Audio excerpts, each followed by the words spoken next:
BJP की चौथी list प्रत्याशियों की 57 नामों की जारी कर दी गई है। मुख्यमंत्री बुधनी से चुनाव लड़ेंगे, नरोत्तम मिश्रा दतिया से चुनाव लड़ेंगे। तो भोपाल से इस वक्त की बड़ी खबर, एमपी बीजेपी की चौथी लिस्ट जारी हो गई है। इसके पहले 3 सूचियां बीजेपी जारी कर चुकी है और अब चौथी लिस्ट जिसमें 57 नाम शामिल हैं वो भी बीजेपी ने जारी कर दी है। गौरतलब है कि कुछ घंटों पहले ही इलेक्शन कमीशन की तरफ से एक औपचारिक जो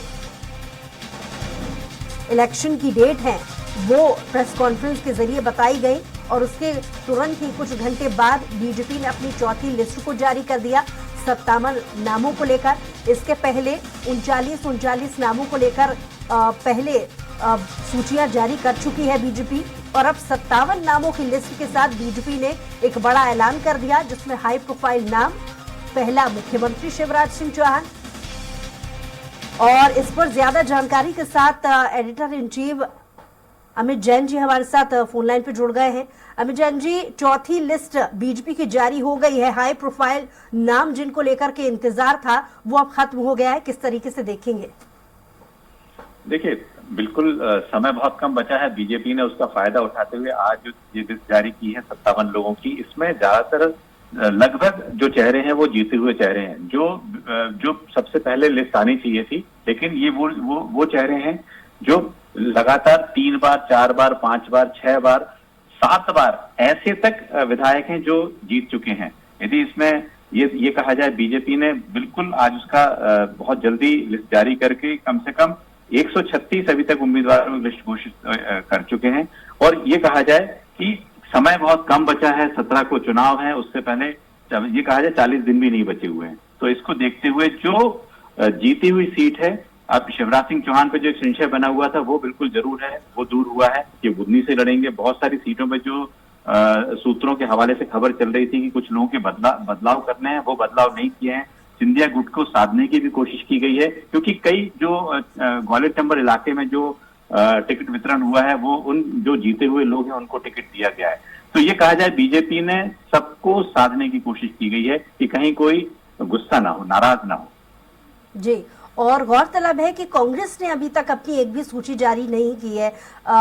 क्या इसे इस तरीके से भी देखा जाए, क्या एक नई रणनीति का एक इसे हिस्सा माना जाए, क्योंकि बीजेपी पहले ही अपनी 4 लिस्ट निकाल चुकी है, आज चौथी लिस्ट भी हो गई है कांग्रेस की, पर अभी तक दूर दूर तक कोई भी ऐसी कोई सूचना नजर नहीं आ रही है। बिल्कुल, ये कह सकते हैं कि समय कम है, निकाल देनी चाहिए थी अब तक लिस्ट, लेकिन इसे रणनीति का हिस्सा भी कह सकते हैं, क्योंकि ये कांग्रेस की जो स्क्रीन कमेटी की बैठक हुई थी उसमें भी करीब 100 से ज्यादा लोगों के जो नाम थे वो क्लियर हो चुके थे। उसके बाद ये कहा था कि 3-4 दिन में कांग्रेस की पहली लिस्ट आएगी, लेकिन ये रणनीति का हिस्सा हो सकता है, क्योंकि कई ऐसी टिकट हैं जो वो ये चाह रहे थे कि यदि कहीं से कोई दूसरा उम्मीदवार उनको मिलता है या बीजेपी के कौन उम्मीदवार खड़ा हो रहा है उसके बाद किसको टिकट देना है, ये भी एक रणनीति का हिस्सा के कारण है। लेकिन जितना कांग्रेस देर करेगी इसका नुकसान हो सकता है।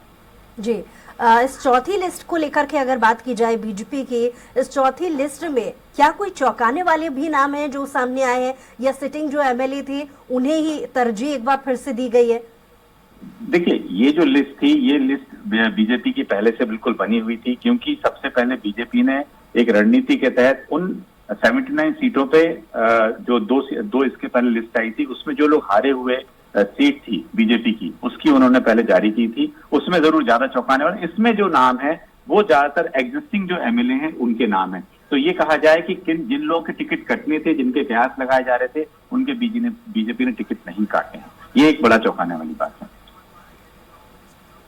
एक और जो गौरतलब बात है कि बहुत सारे हिस्सों में 4 हिस्से लगभग अभी हमने देख लिए हैं कि बीजेपी ने भी अपनी लिस्ट को जिस तरीके से जारी किया है, तो क्या समन्वय को लेकर के सवाल उठता रहा है, आपसी तालमेल नेताओं को लेकर के, तो इसे किस तरीके से देखा जाए?